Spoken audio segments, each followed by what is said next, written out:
She was just 8, her tiny hands trembling as she reached for the man, lying lifeless in the dirt. Her sister, only 10, stared in shock, his face bloodied, breath shallow, suit torn. No one else was coming. No one even knew he was here. But somehow, those 2 little girls, abandoned, hungry, forgotten by the world, chose to save him. They didn't know his name. They didn't ask for anything in return. They just saw a dying stranger and gave him everything they had.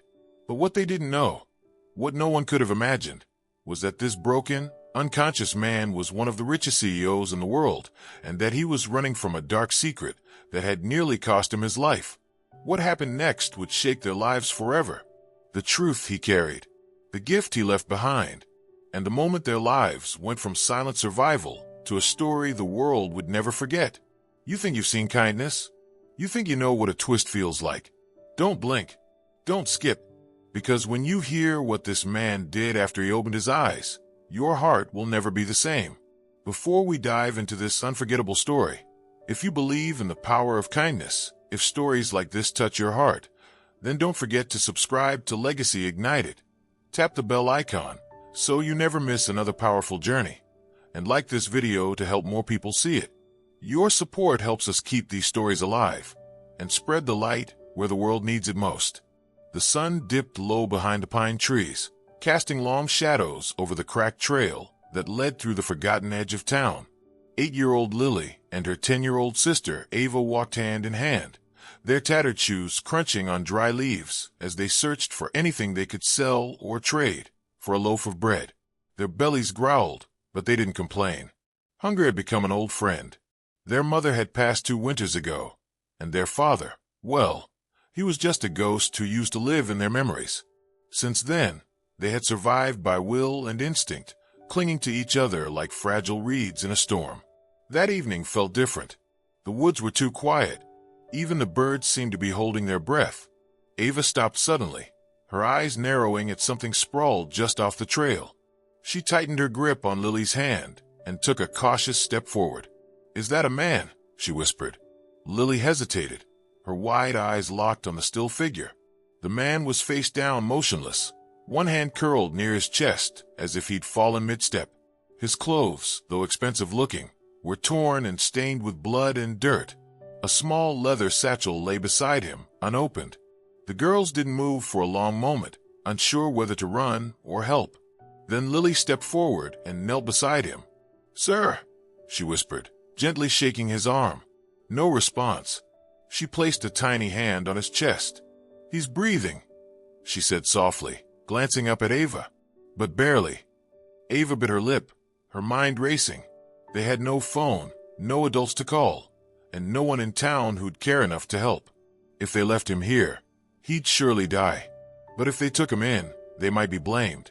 Still, she couldn't just walk away. "We'll take him to the barn," Ava said finally. "Help me." It took everything they had. They dragged him by his arms across the rough path, their small bodies trembling under his weight. Sweat soaked their worn clothes.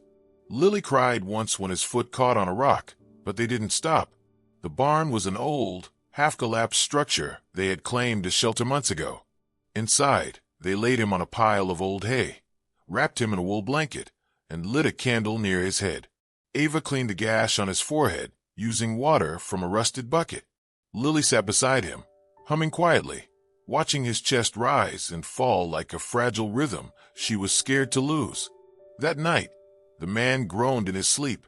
Fever gripped him, and his lips moved in broken whispers. Names, numbers, places, they made no sense. But the girls listened anyway. He didn't wake, not even when thunder shook the sky. Ava stayed up all night, feeding him sips of water and wiping his brow.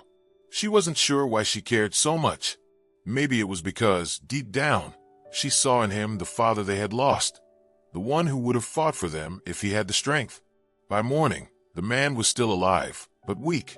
Ava left Lily to watch him and set out for the outskirts of town, where she begged a baker for old bread in exchange for sweeping his shop. She returned with crumbs, but to the sisters, it felt like a feast. They shared it with the unconscious stranger, breaking off tiny pieces and placing them gently in his mouth, hoping he could taste their kindness in every bite. 3 days passed. On the fourth, his eyes opened. It happened just after dawn. A soft groan escaped his lips, and his fingers twitched. Lily gasped, dropping her wooden cup. Ava rushed over, heart pounding. "Sir, can you hear me?" she asked. He blinked slowly, eyes unfocused. Where am I?" "You're safe," Ava said gently. "We found you. You were hurt bad, but we helped you." The man looked around, confused, his voice hoarse. "You helped me?"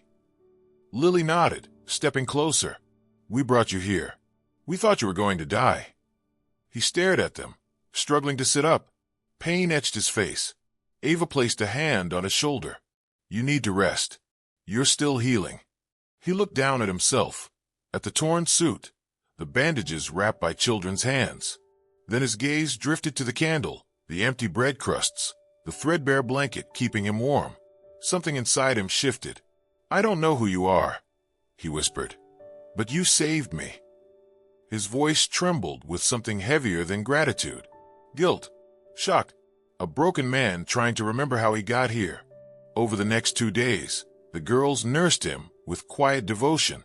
He asked their names, and when they told him, he smiled, a weak, haunted smile.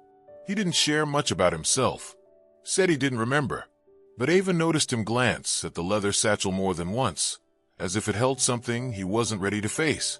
One night, as rain lashed the roof, he finally spoke. "My name's Daniel. I think I was being followed. There was an accident. A car crash. I must have wandered into the woods." "Why would someone follow you?" Lily asked innocently. Daniel paused. His jaw tightened. "I don't know, but I don't think it was random." That night, when the girls slept beside the fire, Daniel opened the satchel. Inside was a bloodstained phone, a wallet with a black card, and a crumpled photo of him shaking hands with someone in a suit outside a towering glass building. The plaque behind them read, "Rowan Tech International Headquarters." His heart stopped. He wasn't just Daniel. He was Daniel Rowan, CEO of a billion-dollar tech empire, and someone had tried to end him. He stared at the girls sleeping peacefully beside the fire. The same girls who dragged his half-dead body through the dirt to safety, who fed him, who saved him, without asking who he was or what he had. Tears filled his eyes, not from pain, but from the realization that the people who had nothing had given him everything. But he couldn't tell them yet. Not now. Not until he knew who tried to silence him, and why. And not until he knew how he could ever repay them. Daniel didn't sleep that night. He sat in the dim barn, staring into the dancing flame of the candle, the satchel open beside him like a doorway to a life he could barely remember. Rowan Tech.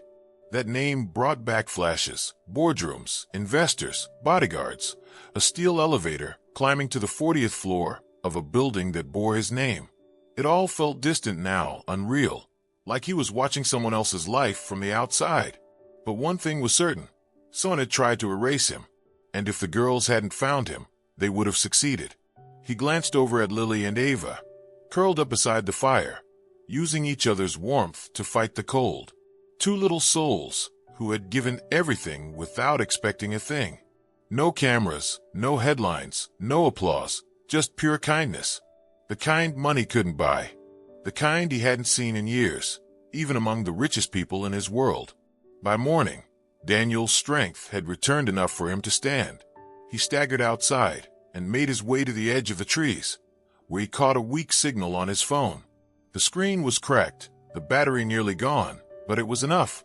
He sent one coded message to a secure contact. Alive. Low profile. Need to know who ordered it. Then he powered it off and buried it beneath a rock near the barn. When he returned, Ava was awake. She looked at him with curious eyes. "You were gone." "I just needed air," he replied, his voice calm. Ava nodded, then hesitated. "You remember more now, don't you?" He paused. "Yes, I remember enough." "Who are you, really?" Daniel looked at her for a long moment. Someone who forgot what really matters. He didn't say more. Not yet. Over the next few days, Daniel helped repair the barn. He used scraps of wood to patch holes, found an old door in a nearby junk heap, and built a makeshift table. He even showed Ava how to sharpen knives and taught Lily how to tie knots. The girls laughed more now, their faces brightening, their steps lighter. For the first time in a long time, they felt safe. And so did he. But danger wasn't far. One afternoon, Daniel spotted a black SUV parked near the trail. It was clean, tinted, and didn't belong to this part of town. He stayed hidden, watching from the tree line as two men in suits stepped out, scanning the area like wolves searching for a wounded deer. One of them pulled out a phone and barked into it. Still no sign. If he's alive, he's not far. Daniel's jaw clenched. They weren't cops. They were professionals, probably hired by someone on the inside, someone who wanted the CEO dead before a major deal went public. He waited until they left, then returned to the barn, his mind racing. That night, he sat the girls down. "There's something I need to tell you," he said quietly. "My name is Daniel Rowan. I was the CEO of a large tech company." Ava blinked. "CEO? Like rich?" "Very," he said. "And someone tried to kill me." The words hit the air like a thunderclap. Lily's eyes widened. "Why?" "I was about to expose something. Corruption. Fraud. Billions of dollars at stake. Someone wanted me silenced." Ava looked scared. "Are we in danger?" Daniel shook his head. "Not if I handle it right. But I need to disappear for a little while, and I need your help one last time." The girls nodded. Without hesitation. No questions. No doubt. Daniel gave them instructions. If anything happened to him, they would take the satchel to a man named Martin Graves, a journalist who once tried to expose a similar scandal. He told them where to find him, what to say, and most importantly, to never trust anyone who asked too many questions. The next morning, Daniel disappeared. He left before dawn, leaving behind a note, a sealed envelope, and the satchel. The letter said, "If I don't come back in 3 days, open this, and know you've changed my life forever." The girls waited. 1 day passed, then 2. On the third night, just as Ava was about to open the envelope, headlights appeared outside the barn. But it wasn't Daniel. 2 agents in dark jackets burst through the door. "Where's he?" one barked. Ava stepped in front of Lily. "Who?" "The man you're hiding." "Rowan." "We don't know any Rowan." Ava lied, her voice shaking. One man grabbed Lily's wrist. "Listen, girl." Suddenly, a third voice echoed from the doorway. "Let her go." Daniel stood there, battered, bruised, and holding a shotgun. The men froze. "Your contract ends tonight," he said coldly. In less than a minute, backup sirens wailed through the trees. Police flooded the barn. Daniel had brought them. Real ones. He'd gone to the authorities, exposed the hit, and had them track the mercenaries down. It was over. The next day, Daniel took the girls into town. For the first time, he wore clean clothes, stood tall, and walked with purpose. But he didn't go to a hospital. He went straight to a lawyer. Within hours, legal paperwork was filed. A house deed, a trust fund, a full adoption petition. He returned to the barn that night, not as a stranger, but as family. "I don't just owe you my life," he said. "I owe you a future."